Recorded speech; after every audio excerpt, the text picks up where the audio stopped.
Imagine waking up one morning to find that the currency in your wallet has become a weapon, not metaphorically, but literally a tool of global power, wielded against nations, economies, and even allies. This is not science fiction. It is history, and the day the US dollar became a weapon changed the rules of international relations forever.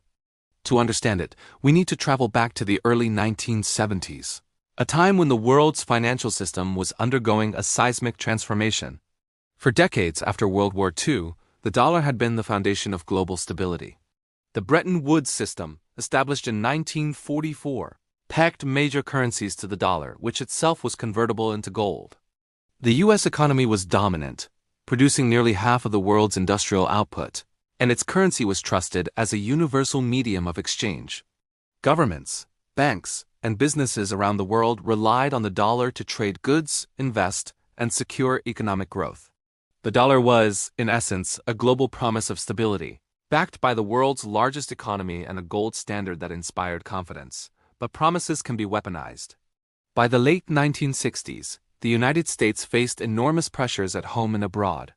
The Vietnam War had drained the treasury, social programs demanded funding, and inflation was creeping upward. The fixed exchange rate system tied the hands of the Federal Reserve, which could not freely print money without risking the gold reserves backing the dollar. Meanwhile, foreign governments, especially France and Germany, began converting their dollar reserves into gold, quietly questioning whether the U.S. could maintain the dollar's credibility. Then came August 15, 1971, a date that would shake the entire world economy. President Richard Nixon, in a televised address, announced the suspension of the dollar's convertibility into gold. This action, later called the Nixon shock, effectively ended the Bretton Woods system.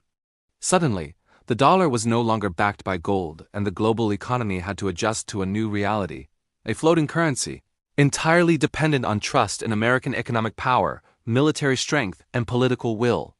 At first, this might have seemed like a domestic policy decision, a way to stabilize the U.S. economy. But in reality, it was the first step in transforming the dollar into a global weapon. With other nations forced to trade in dollars, the U.S. gained unparalleled leverage over global commerce. The ability to sanction, control access, and incentivize behavior through currency manipulation became a strategic tool. Governments that needed dollars to pay for oil, grain, machinery, or military supplies suddenly found themselves dependent on Washington's goodwill. The mechanics of this weapon were subtle but powerful. By controlling dollar liquidity, how much currency was available in the global banking system, the U.S. could influence interest rates, commodity prices, and capital flows worldwide. Foreign governments could borrow in dollars, but that borrowing came with strings. A shift in U.S. monetary policy could strengthen or weaken their economies overnight. Access to the dollar became synonymous with access to modern economic life. Consider oil, the lifeblood of industrial economies. In the early 1970s, the world was shifting rapidly, and energy security was paramount. The U.S., aware of its strategic position, encouraged major oil producers to price oil exclusively in dollars. This petrodollar system ensured that all nations seeking oil had to acquire dollars first, creating a global dependence on American currency. Suddenly, the dollar wasn't just money. It was the gatekeeper of energy, trade, and international finance. By the mid-1970s, the dollar had silently become a geopolitical weapon. Nations that defied U.S. policy risked losing access to this lifeline. Banks could freeze accounts, central banks could block liquidity, and trade could grind to a halt. For countries like Iran, Libya, or even close allies who resisted Washington's strategic preferences, the threat was not hypothetical. The dollar could now enforce behavior, shape alliances, and determine winners and losers on the global stage. This was the moment when money and power fused into one entity. The dollar, once a simple instrument of trade, became a strategic lever capable of bending entire economies to use policy goals. And the consequences would ripple across decades, reshaping alliances, provoking crises, and laying the foundation for a new kind of warfare, financial warfare. By the mid-1970s, the world had already begun to feel the effects of a dollar no longer tied to gold. Currency markets were volatile, inflation was rising, and nations were scrambling to protect their economies from sudden shifts in U.S. monetary policy. But beyond economic instability, the dollar had become a subtle instrument of influence. Countries could no longer ignore Washington's decisions. Every trade, Every loan, every international agreement now carried the implicit weight of dollar power. One of the first major demonstrations of this weaponized currency came during the oil crises of 1973 and 1979, when the Organization of the Petroleum Exporting Countries, OPEC, cut production and raised prices. The United States found itself in a position of indirect control. The dollar's dominance in global energy markets meant that nations dependent on oil had no choice but to operate in dollars. For countries seeking to oppose U.S. interests, the consequences were immediate: inflation, economic contraction, and political instability. For compliant nations, access to dollars ensured steady trade and investment. The petrodollar system didn't just affect oil prices. It reshaped the global financial architecture. Banks around the world began holding massive reserves of dollars, and international lending increasingly required dollar-denominated loans. Nations with weak currencies became dependent on the U.S. financial system, tying their fiscal and monetary health to decisions made in Washington. In essence, the U.S. gained a new kind of military power, one measured not in bombs or tanks, but in interest rates, liquidity, and the flow of capital. At the same time, U.S. policymakers recognized that the dollar could be used to reward allies and punish adversaries with surgical precision. Take, for example, the case of countries attempting to break free from dollar dependence. Nations like Libya under Muammar Gaddafi tried to establish alternative currencies for trade, seeking to bypass the dollar's control over oil transactions. The result was swift sanctions, restrictions on access to international banking, and severe economic pressure. The message was clear: the dollar was not neutral money, it was a tool of enforcement. Even allied nations felt the squeeze. Japan, Germany, and Britain, despite their long-standing partnerships with the United States, had to carefully align trade and policy decisions with Washington's expectations. A decision to bypass the dollar, even for internal financial efficiency, could result in restricted access to global markets. Governments that tried to assert independence risked economic repercussions that could affect millions of citizens. This was power without visible armies, a silent but potent coercion. Financial crises themselves became leverage points. During the Latin American debt crises of the 1980s, for instance, the U.S. used its position as the issuer of the world's reserve currency to pressure countries like Mexico, Brazil, and Argentina into economic reforms favorable to Washington. By controlling the availability of dollars through international lending institutions, the U.S. could dictate fiscal and monetary policies. Structural adjustment programs, austerity measures, and privatization, all imposed under the guise of economic assistance, were, in reality, enforced with the invisible hand of the dollar. Corporations, too, were not immune. Multinational companies that relied on global finance found themselves subject to U.S. oversight simply because their profits, transactions, and operations passed through the dollar system. Compliance with U.S. regulations, whether concerning sanctions, trade restrictions, or anti-money laundering measures, became mandatory. Failure to comply could mean frozen accounts, blocked transactions, and loss of access to international markets. In effect, the dollar became a legal and economic weapon, shaping corporate behavior worldwide. Meanwhile, the broader consequences for global governance were profound. International institutions, IMF, World Bank, and even the United Nations operated in a system where the US dollar was central. Economic sanctions, trade embargoes, and foreign aid programs were all tied to dollar flows. When Washington wanted to enforce a policy or punish a rogue state, it didn't need armies on the ground. A freeze on dollar access was enough to destabilize governments, force concessions, or create political upheaval.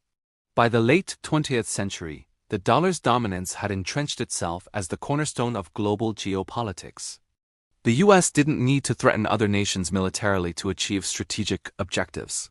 Control of the world's reserve currency gave it leverage unparalleled in history. Economies that once could act independently now had to navigate the invisible chains of dollar dependency. The dollar had evolved from a medium of trade into an instrument of coercion. It was no longer just money, it was a weapon. Every interest rate decision, every adjustment in monetary policy, and every enforcement of sanctions reverberated across continents. Nations learned that defiance could bring economic pain, while compliance brought stability, but always at the cost of sovereignty. By the time the Cold War entered its final decade, the weaponization of the dollar had matured into a refined system of control. What began as a response to domestic economic pressure in the 1970s had evolved into a global framework where access to money determined access to power. Nations no longer measured strength solely in military terms. Financial resilience, currency exposure, and dollar access became matters of national security. One of the clearest demonstrations of this shift occurred in the late 1980s. The United States, under Federal Reserve Chairman Paul Volcker, dramatically raised interest rates to combat inflation. Domestically, the move stabilized prices. Internationally, it triggered a cascade of crises. Countries across Latin America, Africa, and Eastern Europe had borrowed heavily in dollars. When interest rates surged, their debt burdens exploded overnight. What followed was not just economic hardship, but political destabilization. Governments fell, currencies collapsed, and entire regions entered what would later be called lost decades. This was not accidental collateral damage. Dollar-based debt created a built-in mechanism of influence. Nations that required relief had to negotiate with institutions where U.S. influence was dominant. The conditions attached to assistance reshaped economies from the inside out. State-owned industries were privatized, trade barriers dismantled, and social spending cut. Sovereignty was exchanged for solvency, all enforced through the architecture of dollar dependence. At the same time, financial surveillance expanded quietly.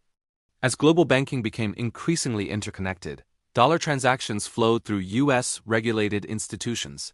This gave American authorities unprecedented visibility into international finance. Payments could be tracked, frozen, or blocked entirely. Over time, compliance with U.S. financial law became unavoidable, even for foreign banks operating outside American borders.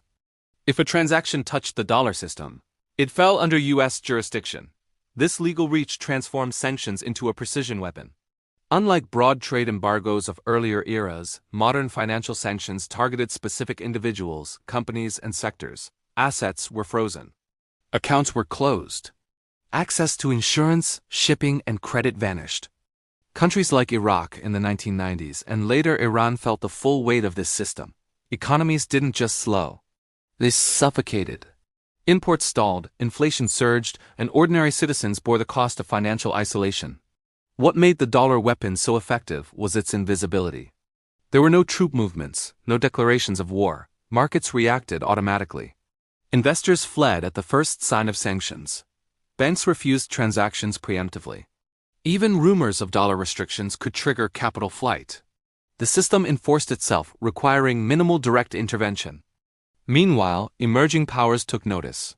China, watching the collapse of the Soviet Union and the financial devastation of sanctioned states, drew clear conclusions.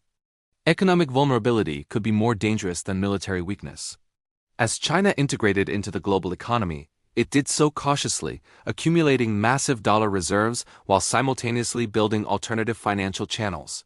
This dual strategy was defensive, a hedge against the same weapon being turned against it. Russia learned the lesson more painfully. The financial chaos of the 1990s, compounded by exposure to dollar-denominated debt, left a deep imprint on its political leadership. By the time the 2000s arrived, reducing reliance on the dollar had become a strategic priority.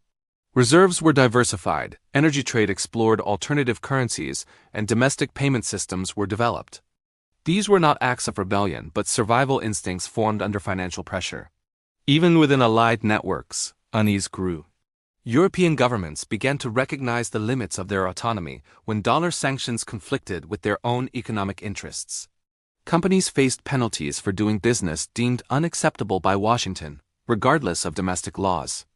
The realization spread quietly. The dollar did not just support the global system, it governed it. By the early 21st century, the transformation was complete. The dollar had become a silent enforcer of global order. Nations that aligned with U.S. priorities enjoyed stability and access. Those that resisted faced isolation, crisis, and internal strain. The battlefield was no longer defined by borders, but by balance sheets. This was the world that emerged when money became power in its purest form. And as the system expanded, so did the risks, both for those subjected to it and for the one who controlled it. As the dollar's role as a weapon solidified, its effects began to reshape the very structure of global alliances. Power was no longer only about shared values or military treaties. It was increasingly defined by financial alignment.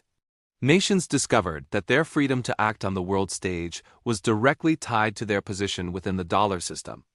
The closer they were to its center, the safer they were. The farther they drifted, the more exposed they became. This dynamic was most visible in moments of geopolitical tension. When disagreements arose between the United States and other countries, the pressure rarely started with public threats. It began quietly in the financial system. Banks would hesitate to process transactions. Insurance firms would withdraw coverage. Investment capital would slow or disappear entirely. These were not formal declarations of policy, but market reactions shaped by the fear of falling out of favor with the dollar's gatekeepers. Allies were not immune. European nations learned this during periods when their foreign policy goals diverged from Washington's. Even when governments publicly opposed certain U.S. actions, their companies often complied with American financial rules. The risk of losing access to dollar clearing, U.S. markets, or global banking networks was simply too high.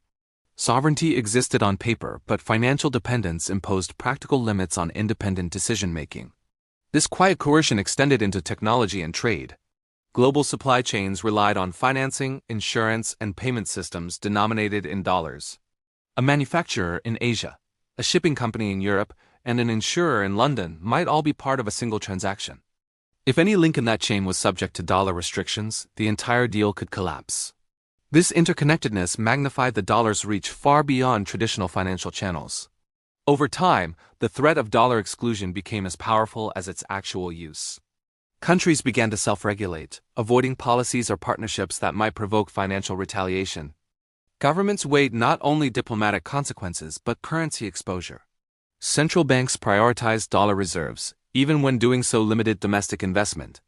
The system rewarded caution and punished defiance. Yet this dominance came with unintended consequences. As the dollar was used more aggressively, cracks began to appear in the global order. Nations that felt vulnerable sought ways to reduce their exposure. Bilateral trade agreements using local currencies increased. Gold reserves were quietly accumulated. Regional payment systems were explored, not to overthrow the dollar, but to create buffers against it. These efforts were not revolutionary. They were defensive. Building alternatives to the dollar was slow, costly, and imperfect. Liquidity was lower, transaction costs were higher, and trust was harder to establish. Still, the motivation was clear. Dependence on a single currency meant dependence on the political priorities of a single nation. The global financial system also grew more fragile. When the U.S. adjusted interest rates or tightened monetary policy, the effects rippled worldwide. Capital flowed toward American assets, draining liquidity from emerging markets.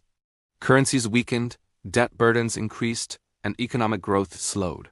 What benefited the U.S. economy often destabilized others, reinforcing the perception that the system served one center of gravity.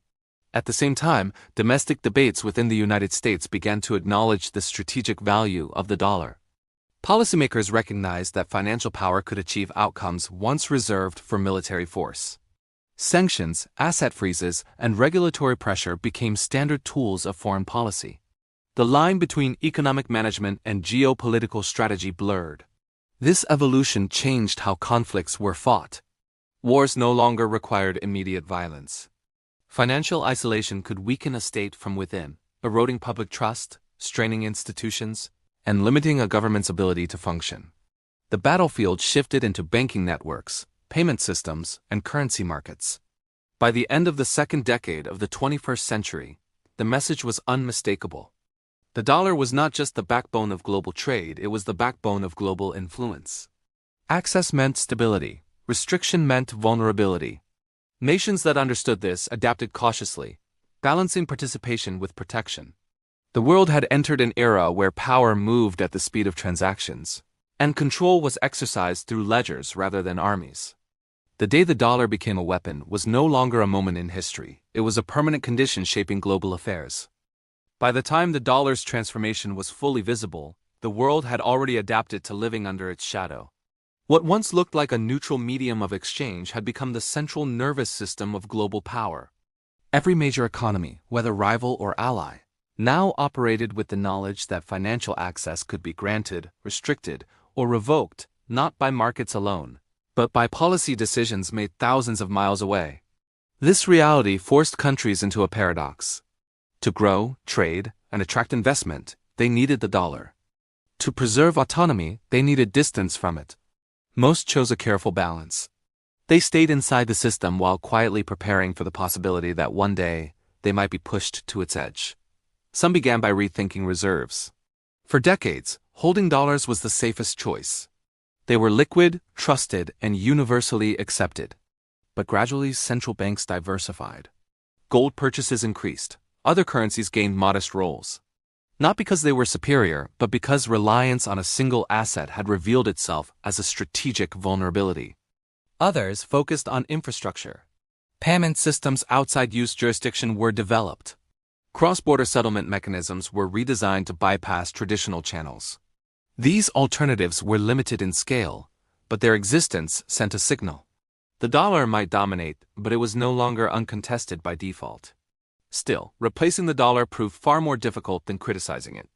Trust is the real currency of global finance, and trust accumulates slowly. Markets needed depth, transparency, and stability qualities built over generations, not announcements. For all its weaponization, the dollar remained unmatched in liquidity and reach. Even nations that resented its power continued to rely on it. This created a world defined less by rebellion and more by hedging. Countries did not openly challenge the system. They quietly prepared for shocks. Corporations structured operations to minimize exposure. Banks strengthened compliance departments, not just to follow rules but to anticipate them. Financial caution became a survival skill. Ironically, the dollar's dominance also constrained the United States. Weaponization increased leverage, but overuse risked erosion. Every sanction, every asset freeze, reminded the world that access was conditional. And conditional access encouraged long-term diversification. The very power that made the dollar dangerous also planted the seeds of resistance. Yet no clear successor emerged. Global trade still priced itself in dollars. Energy markets still settled in dollars. Debt contracts, insurance policies, and financial derivatives still depended on it. Even critics admitted the truth. There was no realistic alternative that could absorb the scale and complexity of global demand. So the system persisted not because it was fair, but because it was functional. The dollar became less a choice and more a fact of life. Nations navigated around it the way sailors navigate around a storm, never denying its presence, always adjusting their course. In this environment, power no longer announced itself with declarations or flags. It moved silently through interest rates, compliance notices, and settlement delays. It rewarded alignment and punished isolation. It shaped decisions long before leaders stood at podiums or diplomats met behind closed doors. The day the dollar became a weapon was not marked by a single law or event. It was the moment the world realized that money itself could decide outcomes once determined by war. That realization changed everything. It redefined sovereignty. It redefined conflict.